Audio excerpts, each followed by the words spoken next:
ठीक है, तो ये हमारा रिलेशन एंड फंक्शन चैप्टर का आखिरी लेक्चर होने वाला है। ठीक है, इसमें क्या रहेंगे, जितने भी मिसलेनियस एक्सरसाइज के क्वेश्चन हैं सभी को सॉल्व करेंगे। ठीक है, एक करके, क्योंकि ये जो रहता है थोड़ा अलग अलग टाइप के रहते हैं, जितने भी एक्सरसाइज के रहते हैं उनसे सब अलग टाइप के रहते हैं।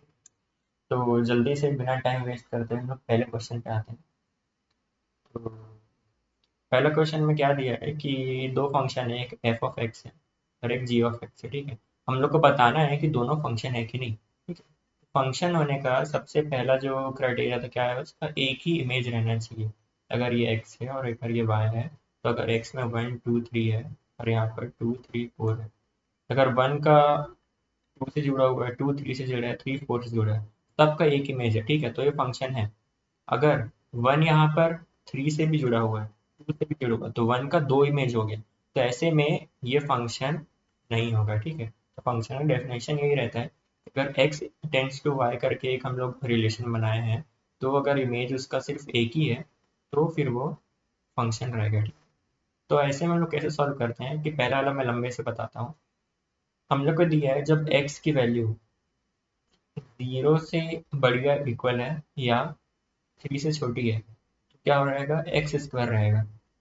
और अगर इसके अलावा और भी कंडीशन है, थ्री से इक्वल टू बड़ा या छोटा है या तो टेन से छोटा है, तो थ्री एक्स रहेगा। ठीक है, तो ऐसे में क्या क्या वैल्यू निकलेगी हमारी, यहाँ पर जो एफ ऑफ एक्स है उसको वाई मानते हैं। ठीक है, तो यहाँ पर एक्स मान रहे हैं, यहाँ पर वाई मान रहे हैं। वाई की वैल्यू क्या है, में एक्स स्क्वायर है। तो एक्स की वैल्यू जब जीरो है तो वाई की वैल्यू क्या रहेगी, एक्स स्क्वायर। तो यहाँ पर क्या आ जाएगा, जीरो आ जाएगा। जब एक्स की वैल्यू वन है तो वन इसमें आ रहा है ना, तो एक्स स्क्वायर क्या हो जाएगा, वन हो जाएगा। एक्स की वैल्यू जब टू है तो टू अभी भी इस रेंज में आ रहा है ना, तो एक्स स्क्वायर की वैल्यू हो जाएगी फोर। जब एक्स की वैल्यू थ्री है तो थ्री इस रेंज में आ रहा है ना, इक्वल टू लगा हुआ, तो एक्स की वैल्यू क्या हो जाएगी, नाइन।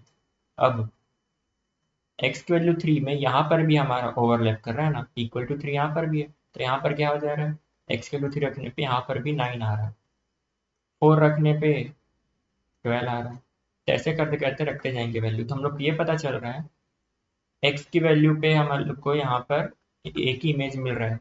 एक केस में जब दो फंक्शन बना हुआ था तो दोनों फंक्शन में एक वैल्यू कॉमन थी जो कि थी हमारी थ्री।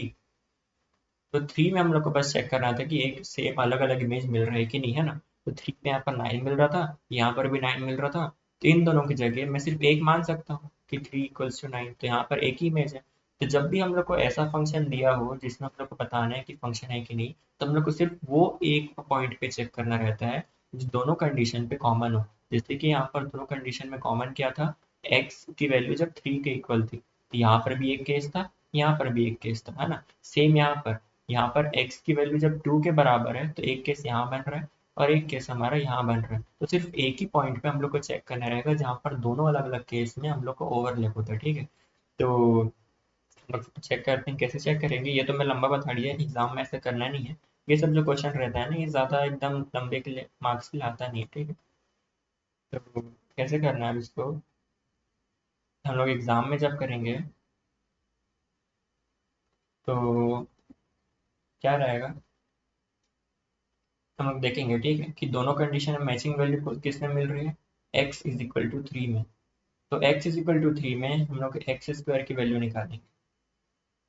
ठीक है, इसमें क्या मिल रहा है, एक्स स्क्वायर का हम लोग क्या y भी बोल सकते हैं, क्यों, क्योंकि एफ ऑफ एक्स की वैल्यू। तो x इक्वल टू थ्री में एक y की वैल्यू आ रही है थ्री का स्क्वायर जो कि है नाइन, और दूसरे केस में y की वैल्यू आ जा रही है थ्री एक्स जो कि है नाइन। मतलब दोनों केस में सेम आ रहा है, मतलब इमेज हमारा एक है, तो इसको क्या बोल सकते हैं, ये हमारा फंक्शन है। ठीक है, वैसे ही अगर हम लोग दूसरे केस में आते हैं, ठीक है, अगर हम लोग दूसरे केस में आते हैं तो यहाँ पर कौन सा एक्स की वैल्यू था जहाँ पर हम लोग को ओवरलैप कर रहा था, एक्स इक्वल टू टू पे कर रहा था, है ना। तो हम लोग एक्स इक्वल टू टू लेंगे, उसमें दोनों वैल्यू निकालेंगे। पहला केस वाई का निकला जब एक्स स्क्वायर आ रहा था, है ना, तो टू का स्क्वायर क्या हो गया, फोर हो गया, टू का स्क्वायर क्या हो गया, फोर। और दूसरा वाई क्या आ रहा था जब थ्री एक्स हो रहा था, सेम उसकी वैल्यू, 3 × 2 क्या हो जाएगा 6। तो अब देखेंगे कि जो बीच वाली वैल्यू थी, एक बार हम लोग को x की वैल्यू 2 पे 4 मिल रहा है, और एक बार हम लोग को x की वैल्यू 2 पे ही हम लोग को 6, 2 पे 4 मिल रहा है और 2 पे 6 मिल रहा है। मतलब एक x की वैल्यू के लिए हमारे पास दो दो इमेज है, तो ये फंक्शन नहीं होगा। ठीक है, तो ये फंक्शन नहीं होगा, नॉट अ फंक्शन। तो ऐसा हम लोग को ये वाला क्वेश्चन सॉल्व करना था। ठीक है, सेकंड क्वेश्चन पे आते हैं। सेकंड क्वेश्चन आसान टाइप का है, नॉर्मल हम लोग को सिर्फ वैल्यू पुट करना है इसमें।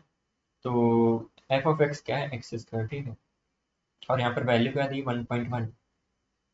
तो अगर f में 1 दिया है तो हम लोग को एक्स स्क्वायर में x की जगह 1 रख देना। ठीक, सिंपली ऐसा। तो अब क्योंकि 1.1 दिया है तो हम लोग क्या करेंगे, 1.1 रखेंगे सिंपल। तो हम लोग क्या करेंगे यहाँ पर, ये हो जाएगा 1.1 का स्क्वायर माइनस 1 का स्क्वायर अपॉन 1.1 माइनस। या तो इसको लंबे मेथड से सॉल्व कर सकते हो, या तो सीधा फॉर्मूला लगा के कर सकते हो। फॉर्मूला क्या लगेगा, ए स्क्वायर माइनस बी स्क्वायर है तो क्या हो जाता है,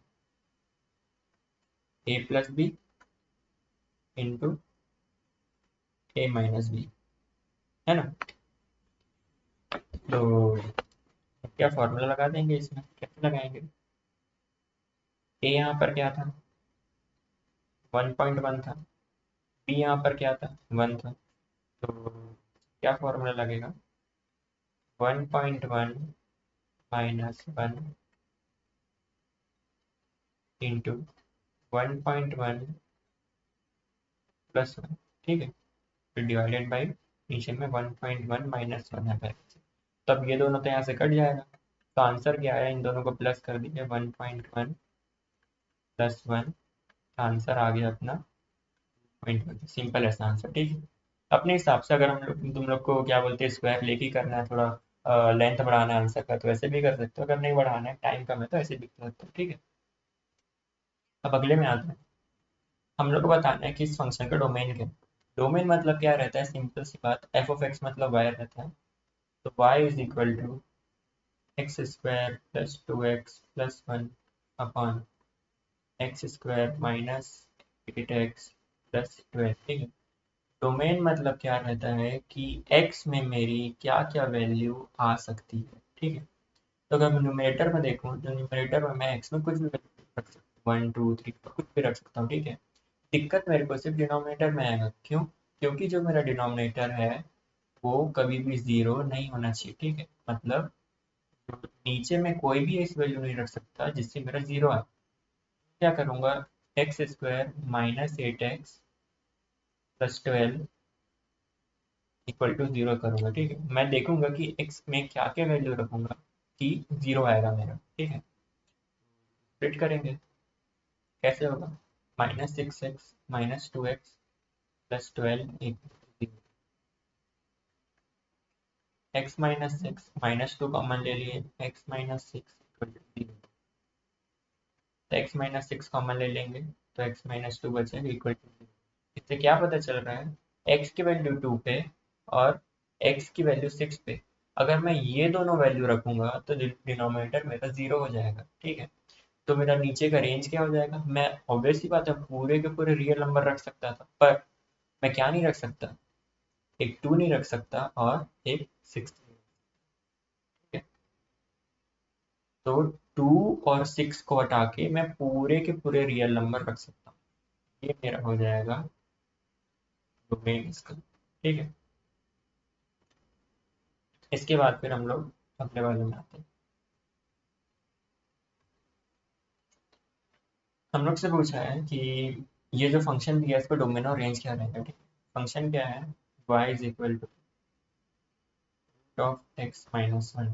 ठीक है, तो अपन लोग क्या पहले डोमेन निकालते हैं, मतलब x में क्या क्या वैल्यू रख सकते हैं।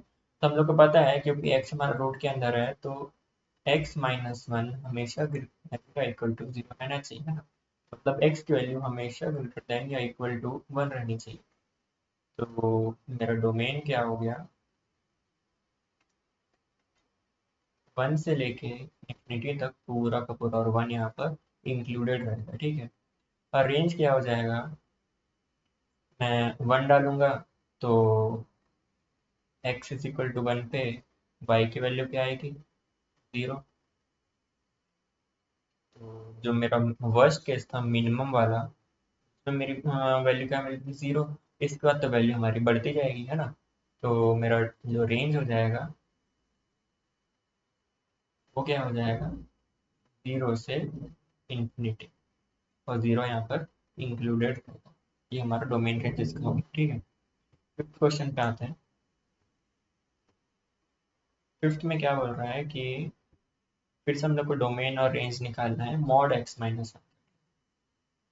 तो हम लोग को दिया mod of X minus Y equal to, तो हम लोग का देखना है कि x में क्या क्या वैल्यू रख सकता हूँ, ठीक है। तो इस बार ऐसा कुछ नहीं कि रूट लगा है या तो x डिनोमिनेटर में है, मतलब x में कोई सा भी वैल्यू रख सकता हूँ। तो मेरा डोमेन क्या हो जाएगा, पूरा का पूरा रियल नंबर, ठीक है। अब मेरे को रेंज देखना है, तो मेरे को पता है कि x में मैं कुछ भी वैल्यू रखूँ, ठीक है, माइनस या प्लस, तो मेरा जो y का वैल्यू हमेशा पॉजिटिव ही आएगा, है ना। तो पॉजिटिव आएगा मतलब y की वैल्यू मेरी हमेशा 0 से बड़ी या इक्वल टू रहेगी, है ना। ये तो पहला केस पता चल गया। दूसरा केस क्या है कि यहाँ पर x माइनस वन है, ठीक। तो x में कुछ भी वैल्यू रखूँ तो मेरा उससे एक कम आएगा। तो मान लो कि मैं x में 0 रखता हूँ, ठीक है। तो x में मैं 0 रखा अगर, तो y की वैल्यू क्या आ जाएगी, मॉड ऑफ माइनस वन, जो कि हो गया 1, है ना। x में मैं 1 रखता हूँ, तो y की वैल्यू क्या आ जाएगी, मॉड ऑफ 0, तब क्या हो गया अपना 0। x की वैल्यू 2 रखता हूँ तो y क्या हो जाएगा, क्या बोलते हैं, 1, हो जाएगा 1। वैसे ही अगर नेगेटिव में रखूँ मैं x की वैल्यू -1, तो y की वैल्यू क्या हो जाएगी, -2, फिर हो जाएगा 2। मतलब देखूँ कि मेरा y का वैल्यू 0 से बड़ा तो रहना ही चाहिए, और पूरा का हर एक वैल्यू 0 भी इंक्लूडेड है ना। तो मेरा जो रेंज हो जाएगा क्या हो जाएगा, 0 से इंक्लूडेड रहेगा, और फिर नॉट इंक्लूडेड। ये हमारा डोमेन और रेंज हो गया, ठीक है। इसके बाद 6 नंबर पे आते हैं। इसमें क्या बोल रहे हैं हम लोग को, इस बार फंक्शन नहीं दिए, ठीक है। फंक्शन का एक्स और वाई वैल्यू हम लोग को दे दी। कैसे, ये वाला जो है वैल्यू ये एक्स है, और ये वाला जो वैल्यू है वाई है, ठीक। तो हम लोग को नॉर्मल क्या करना है, हम लोग को बताना है कि इसका रेंज क्या रहता है, ठीक है। तो क्योंकि एक्स हम हमारा रियल नंबर को बिलोंग कर रहा है, ठीक है। और दूसरी बात यह है कि नीचे डिनोमिनेटर में देखें तो 1 + x² है ना। एक्स स्क्वायर है, मतलब एक्स में मैं नेगेटिव भी रखूंगा, है ना, तो भी ये पॉजिटिव हो जाएगा, और नीचे डिनोमिनेटर कभी 0 नहीं होगा। मतलब मैं एक्स में कुछ भी वैल्यू रख सकता हूँ, है ना। तो करता हूँ कुछ वैल्यू रखने से, मान लो कि मैं एक्स में 0 रखता हूँ, ठीक है। 0 रखा, यहाँ पर 0/1 + 0, जो कि हो गया 0 ही हो जाएगा अपना आखिर में, है ना। मेरा एक वैल्यू क्या आ गया, 0,0, ठीक है। फिर अगर x में मैं 1 रखा तो ये हो जाएगा 1/1 + 1। तो ये क्या हो गया, 1,1/2। 2 रखूंगा अगर, तो 2,4/+4। तो एक वैल्यू क्या आ जाएगी, 2,4/, ठीक है। अगर मैं x की वैल्यू -1 रखता हूँ, चलो ठीक है, क्योंकि रियल नंबर कुछ भी रख सकता हूँ। तो क्या आएगा, -1 का स्क्वायर/1 + -1 का स्क्वायर, मतलब ये हो जाएगा 1/1। तो -1 पे भी मेरे को 1/2 मिलेगा। वैसे ही 2 पे भी, -2 पे भी मेरे को क्या मिलेगा, 4/5 ही मिलेगा। तो मैं देखूँ तो मेरा जो रेंज है मतलब ये सेकेंड वाला एलिमेंट है ना, वो कभी भी नेगेटिव नहीं होने वाला। क्यों? क्योंकि यहाँ पर एक पॉजिटिव नंबर आएगा, यहाँ पर एक पॉजिटिव नंबर आएगा, और यहाँ तो प्लस हो ही रहा है। तो मेरा जो y की वैल्यू है वो पहली बात तो हमेशा बड़ा रहेगा ज़ीरो से, है ना। अब दूसरा केस क्या है कि मैं देखूंगा, तो ऊपर में अगर एक्स स्क्वायर है तो नीचे वन प्लस एक्स स्क्वायर है, मतलब न्यूमरेटर हमेशा डिनोमिनेटर से हमारा छोटा रहने वाला है। इसका मतलब क्या होगा, मेरा जो y का वैल्यू आएगा हमेशा लेस देन वन रहेगा, ठीक है। मतलब हमेशा लेस देन वन रहेगा, वन कभी हो नहीं सकता है ना। तो मेरा जो रेंज आ गया, क्या हो गया, सबसे पहले वो या वो ज़ीरो से बड़ा रहेगा, ज़ीरो इंक्लूडेड रहेगा, और वन से छोटा रहेगा, ज़ीरो से वन के बीच में ही उसका range रहेगा। कुछ भी करके देख सकते हैं यहाँ पर। इन्फिनिटी अगर आता है, मतलब इन्फिनिटी तो हम लोग लेंगे नहीं, मान लो 100 लेते हैं, 100 का स्क्वायर अपॉन वन प्लस 100 का स्क्वायर। तो कुछ भी नंबर ले लो, ठीक है, कुछ भी, वो हमेशा नीचे वाला प्लस वन हो जाएगा, मतलब डिनोमिनेटर अपना बड़ा हो जाएगा, न्यूमरेटर की वैल्यू हमेशा वन से छोटी हो जाएगी, ठीक। तो रेंज अपना हो गया ज़ीरो से वन के बीच में।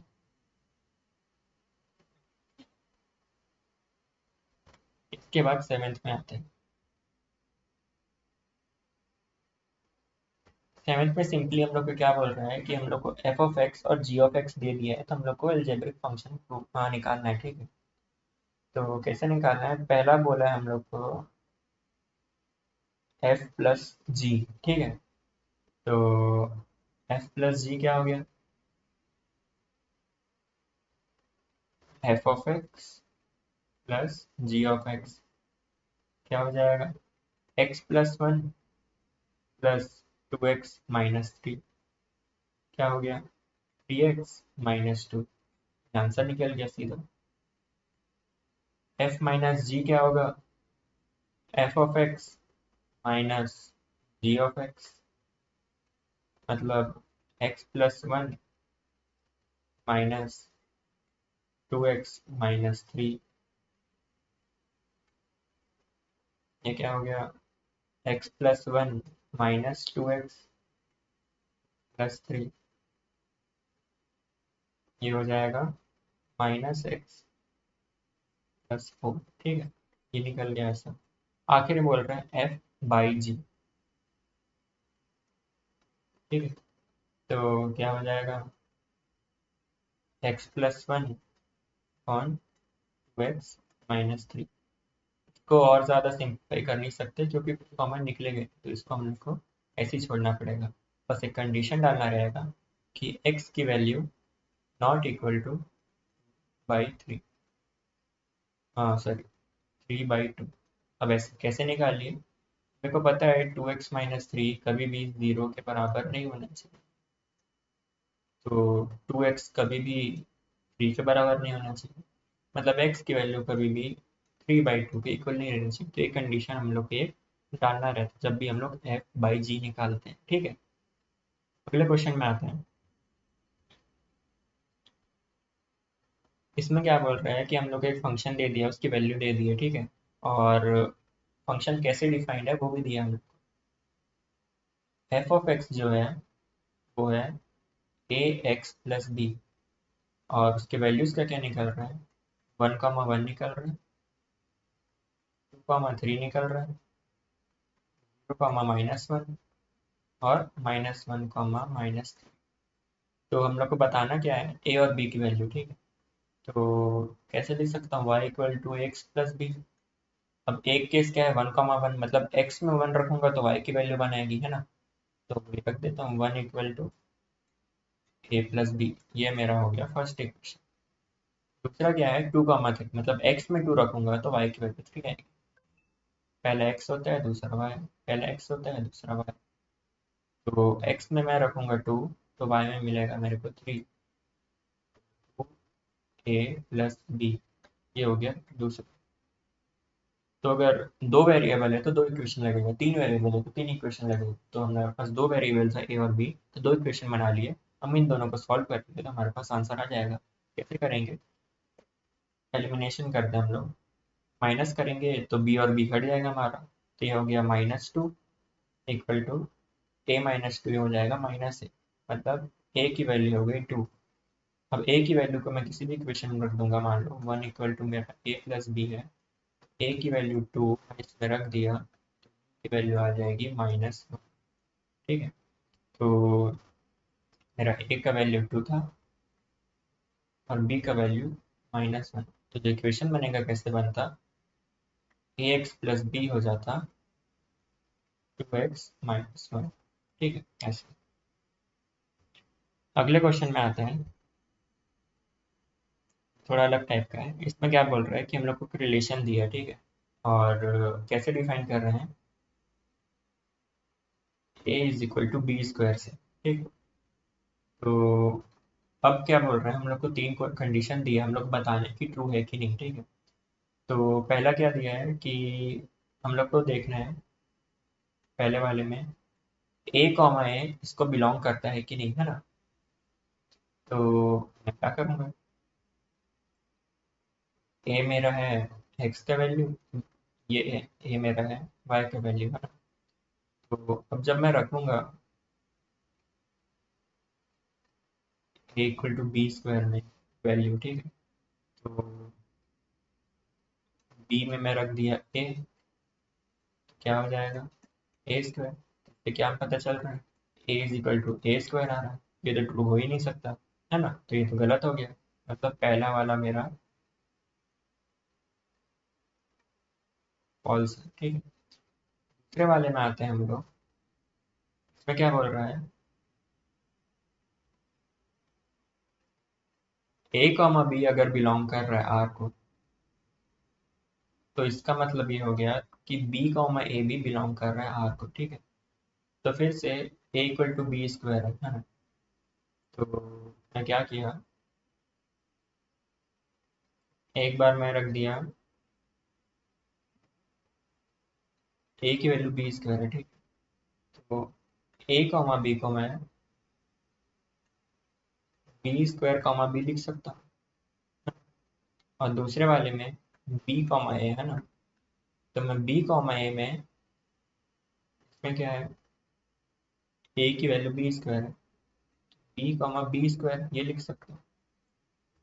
तो मेरा कैसा बन रहा है, अगर मैं ए कॉमा बी लेता हूँ तो वो मेरा हो जाएगा बी स्क्वायर कॉमा बी। अगर मैं बी कॉमा ए लेता हूँ तो वो मेरा हो जाएगा बी कॉमा बी स्क्वायर। ठीक है, कैसे हुआ ये फिर से बता देता हूँ। ए कॉमा बी था अपने पास, ठीक है, तो मैं क्या किया, मेरे को पता है कि ए की वैल्यू बी स्क्वायर के बराबर है, तो मैं क्या किया, ए की वैल्यू को इस ए की वैल्यू में डाल दिया, है ना। ये क्या हो जाएगा कट के बी स्क्वायर, तो ये मेरा बी स्क्वायर कॉमा बी हो गया। दूसरे वाले केस में जस्ट उल्टा था, बी कॉमा ए, है ना। तो बी कॉमा ए क्या हो गया यहाँ पर, तो मैं इस ए की वैल्यू को इस बार यहाँ डाल दिया, तो ये कट के बी स्क्वायर हो गया, तो बी कॉमा बी स्क्वायर हो गया, है ना। तो अब क्या हुआ, अब देखूंगा मैं दोनों कंडीशन को, एक ये और एक ये, तो भले ही दोनों में बी स्क्वायर और बी है, पर पोजीशनिंग का अंतर हो गया ना। इसमें बी स्क्वायर पहले आ रहा था, इसमें बी स्क्वायर बाद में, मतलब दोनों अलग हो गया। तो मेरा जो दूसरा कंडीशन है वो फॉल्स हो जाएगा।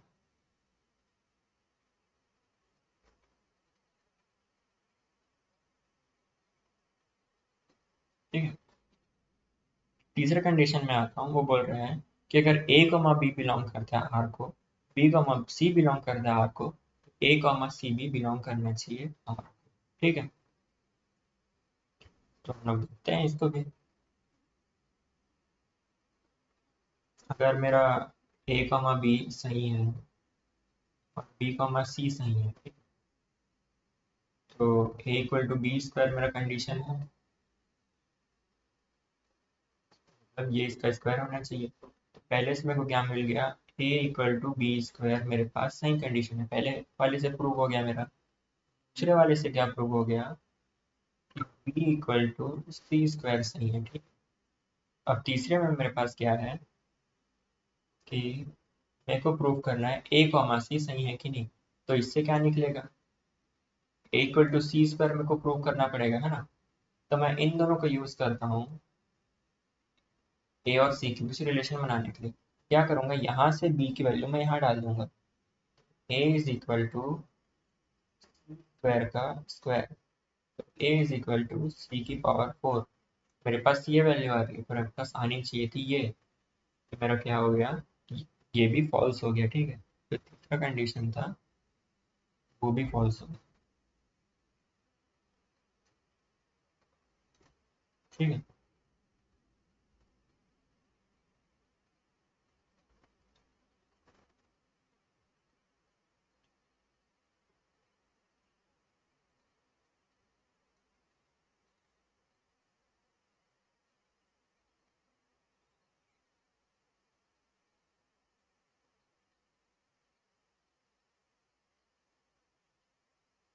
तो अब मैं फिर अगले क्वेश्चन में चलते हैं हम लोग।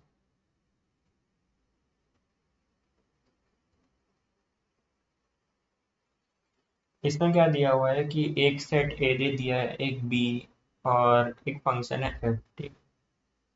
तो मेरे को बताना है कि एफ जो है वो ए टू बी में रिलेट कर रहा है कि नहीं, ठीक है। तो पहले रिलेशन बताना है मेरे को। तो मैं क्या करूँगा, एफ की वैल्यू लिख लेता हूँ पहले यहाँ, 1,5, 2,9, 3,1, 4,5, 2,11, ठीक। तो जब भी हम लोग को बताना है कि रिलेशन है कि नहीं, तो हम लोग देखते हैं कि जो x की वैल्यू है वो x में है कि नहीं, और जो y की वैल्यू है y सेट में है कि नहीं, ठीक। तो मेरे को देखना है कि 1, 2, 3, 4, और 2 तो रिपीट हो गया। तो 1, 2, 3, 4 मेरा ए सेट में है कि नहीं। तो 1 है, 2 है, 3 है, 4 है। अब देखना है कि 5, 9, 1 और 11 मेरा बी सेट में है कि नहीं। तो 5 है, 9 है, 1 है और 11 है। मतलब जो जो वैल्यू यहाँ लिखाई हुई थी वो ए और बी सेट में है, मतलब कि एफ मेरा रिलेशन में है। ये सही हो गया, ठीक है। अब आते हैं फंक्शन में। फंक्शन में देखना है कि मेरा इमेज एक है कि नहीं। तो एक्स वैल्यू को यहाँ प्लॉट करूंगा, वाई को यहाँ प्लॉट करूंगा। 1, 2, 3, 4, तो रिपीट हो गया। और यहाँ पर 5, 9, 1, 11, ठीक है। 5, 9, 1, ठीक है। तो 1,5 है तो 1,5 से रिलेटेड है। 2,9, 9 से हो गया। 3,1, 3,1 से हो गया।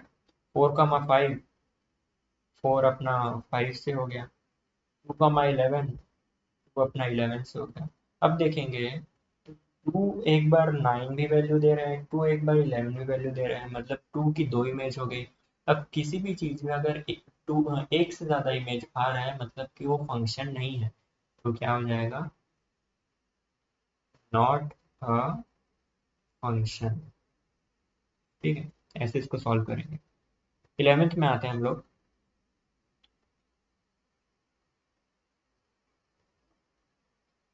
11th में मेरे को क्या करना है कि, एक मिनट,